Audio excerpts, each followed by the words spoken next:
ಈ ಪ್ರಕರಣದ ಜೊತೆಗೆ ಈಗ ಧರ್ಮಸ್ಥಳ ಪ್ರಕರಣ ಕೂಡ ಹೊಸ ಟ್ವಿಸ್ಟ್ ಸಿಗ್ತಾ ಇದೆ. ಧರ್ಮಸ್ಥಳ ಪ್ರಕರಣದಲ್ಲಿ ಈಗ ಚಾರ್ಜ್ ಶೀಟ್ ಹಾಕೋದಕ್ಕೆ ಪೊಲೀಸ್ ಇಲಾಖೆ ಮುಂದಾಗ್ತಾ ಇದೆ. ಸಾಕಷ್ಟು ಭಾರಿ ಸಂಚಲನ ಸೃಷ್ಟಿ ಮಾಡಿದಂತಹ ಧರ್ಮಸ್ಥಳದಲ್ಲಿ ನೂರಾರು ಶವ ಹೂತಿಟ್ಟ ಪ್ರಕರಣಕ್ಕೆ ಈಗ ನಾಳೆ SIT ಇಂದ ಕೋರ್ಟ್ಗೆ ಚಾರ್ಜ್ ಶೀಟ್ ಅನ್ನ ಸಲ್ಲಿಕೆ ಮಾಡಲಾಗ್ತಾ ಇದೆ. ಧರ್ಮಸ್ಥಳದಲ್ಲಿ ನೂರಾರು ಶವ ಹೂತಿಟ್ಟ ಆರೋಪ ಪ್ರಕರಣಕ್ಕೆ ಸಂಬಂಧಪಟ್ಟಂತೆ ನಾಳೆ ಚಾರ್ಜ್ ಶೀಟ್ ಅನ್ನ ಸಲ್ಲಿಕೆ ಮಾಡಲಾಗ್ತದೆ. ಚಾರ್ಜ್ ಶೀಟ್ ನಲ್ಲಿ ಏನೆಲ್ಲ ಇದೆ, ಬುರುಡೆ ಗ್ಯಾಂಗ್ ವಿರುದ್ಧವೂ ಕೂಡ ಚಾರ್ಜ್ ಶೀಟ್ ಸಲ್ಲಿಕೆ ಆಗುತ್ತೆ ಅಂತ ಹೇಳಲಾಗ್ತದೆ. ಸಾಕಷ್ಟು ಟ್ವಿಸ್ಟ್ ಆದಂತ ಪ್ರಕರಣ ಇದು. ಆರಂಭದಲ್ಲಿ ಸಾಕಷ್ಟು ಅನುಮಾನ ಬಂದಿತ್ತು.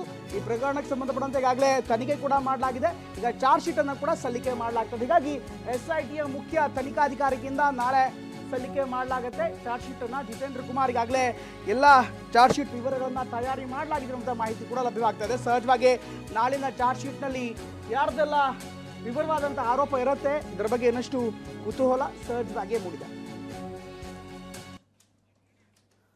ರೈಟ್, ಈಗಾಗಲೇ ಈ ಒಂದು ಪ್ರಕರಣಕ್ಕೆ ಸಂಬಂಧಪಟ್ಟಂತೆ ಬೆಳ್ತಂಗಡಿ ಪೊಲೀಸರಿಂದ ತನಿಖೆ ಆಗ್ತಾ ಇತ್ತು. ಅದಾದ ಬಳಿಕ SIT ಈ ಒಂದು ಪ್ರಕರಣವನ್ನು ಟೇಕ್ ಓವರ್ ಮಾಡ್ತು. ಧರ್ಮಸ್ಥಳದಲ್ಲಿ ನೂರಾರು ಶವ ಹೂತಿಟ್ಟ ಪ್ರಕರಣಕ್ಕೆ ಸಂಬಂಧಪಟ್ಟಂತೆ ಚಾರ್ಜ್ ಶೀಟ್ ಸಲ್ಲಿಕೆ ಆಗ್ತಾ ಇದೆ. ಈ ಬಗ್ಗೆ ಇನ್ನಷ್ಟು ವಿವರವನ್ನು ಕೊಡ್ತಾರೆ ನಮ್ಮ ಪ್ರತಿನಿಧಿ ಕಿರಣ್.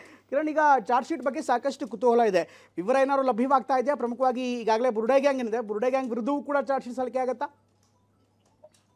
ಖಂಡಿತ ಪ್ರಮೋದ್, ಈಗಾಗಲೇ ನಮ್ಗೆ SIT ಅವರು ಈಗ ಈ ಒಂದು ಪ್ರಕರಣವನ್ನ ಬಹಳ ಗಂಭೀರವಾಗಿ ತಗೊಂಡು ತನಿಖೆಯನ್ನ ಮಾಡ್ತಾರೆ. ರಾಜ್ಯ ಸರ್ಕಾರ ನೂರಾರು ನೂರಾರು ಶವಗಳನ್ನ ಊತಿಸಿದೆ ಅಂತ ಏನ್ ಚಿನ್ನ ಹೇಳಿದ ಈ ಸಂಬಂಧಪಟ್ಟಂತೆ ಸಾಕಷ್ಟು ಸುದೀರ್ಘವಾಗಿ ತನಿಖೆ ಮಾಡಿದಂತ SIT ನಾಳೆ ಚಾರ್ಜ್ ಶೀಟ್ ಅನ್ನ ದಾಖಲು ಮಾಡ್ತಾ ಇದೆ. ಮುಖ್ಯವಾಗಿ ಇಲ್ಲಿವರೆಗೂ ಕೂಡ ಏನು ಒಬ್ಬರನ್ನೇ ಅರೆಸ್ಟ್ ಮಾಡಿದ್ರು ಚಿನ್ನೈ ಅಂತ, ಇವ್ರು ಬಿಟ್ಟು ಚಿನ್ನೈ ಅಲ್ದಲೆ ಸುಜಾತಾ ಭಟ್ ಇರ್ಬೋದು, ವಿಠಲ್ ಗೌಡ ಇರ್ಬೋದು, ಜಯಂತ್ ಮತ್ತೆ ಗಿರೀಶ್ ಮಠಣ್ಣನವ್ರು ಮತ್ತೆ ಮಹೇಶ್ ಸಿಂಗ್ರೌಡಿ ಶೆಟ್ಟಿ, ಇವ್ರನ್ನ ಇಷ್ಟು ಜನದ ಮೇಲೂ ಕೂಡ ಚಾರ್ಜ್ ಶೀಟ್ ದಾಖಲಾಗ್ತಾ ಇದೆ. ಇವರೆಲ್ಲರೂ ಕೂಡ ಒಂದು ಧರ್ಮಸ್ಥಳದ ವಿರುದ್ಧ ಷಡ್ಯಂತ್ರ ಮಾಡಿರುವಂತದ್ದು, ಆಮೇಲೆ ಬುರುಡೆ ಮೂಳೆ ಇವೆಲ್ಲವೂ ಕೂಡ ಬೇರೆ ಬೇರೆ ಕಡೆಯಿಂದ ಅಲ್ಲಿ ಹಾಕಿ ಎಲ್ಲವೂ ಕೂಡ ಒಂದು ಇಲ್ಲಿ ಶವಗಳನ್ನು ಕೂತಿಟ್ಟಿರುವಂತ ಒಂದಷ್ಟು ಅದಕ್ಕೆ ಷಡ್ಯಂತ್ರ ಮಾಡಿ ಧರ್ಮಸ್ಥಳದ ವಿಚಾರವಾಗಿ ಸಂಬಂಧಪಟ್ಟಂತೆ ಮಸಿ ಬೀಳುವಂತ ಪ್ರಯತ್ನ ಮಾಡಿದ್ರು ಅನ್ನೋದಕ್ಕೆ ಎಲ್ಲಾ ರೀತಿಯ ದಾಖಲಾತಿಗಳನ್ನು ಕೂಡ ಈಗಾಗಲೇ ಶೇಖರಣೆ ಮಾಡಿ ಸಾಕ್ಷಿಗಳನ್ನು ಕಲೆ ಹಾಕಿ ಈಗ ಅವರ ವಿರುದ್ಧ ಚಾರ್ಜ್ ಶೀಟ್ ಅನ್ನ ಮಾಡ್ತಾ ಇದ್ದಾರೆ.